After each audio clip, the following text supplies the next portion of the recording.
یو کس ته وایي چې څوک د نهم او لسم امتحان ورکوي بس دا وظیفه دې وکړي او ښې لمبرې به واخلي په ټاپ 10 کې به راشي.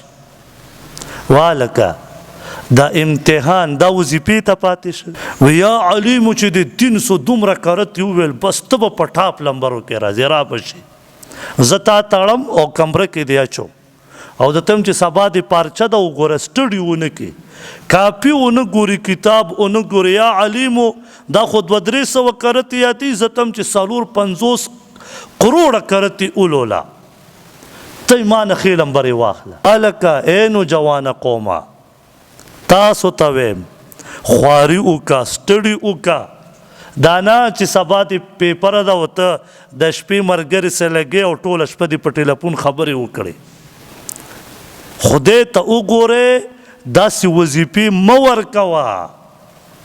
دا وظیفه اوس په کم ځای کې راغلی په قرآن حدیث کې کم ځای کې راغلی په اجماع کې په قیاس کې په کم ځای کې دا وظیفه راغلی. خلک ولې د خوارۍ نه منې کې پرېږده چې دا هلکان خواري وکړي پرېږده چې دا هلکان سټډي وکړي چې ښې لمبرې والي وظیفو ته خبره وله پرېښي.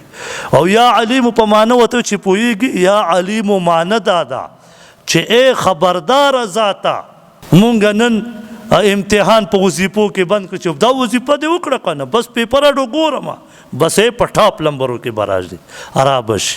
ای نوجوانه خواري وکړه ای نهم او لسم والا نوجوانه خواري وکړه ښه سټډي وکړه د شپې او سار چې ځي انشاءالله تعالی الله پاک به دې په ښې لمبرو پاس کړي.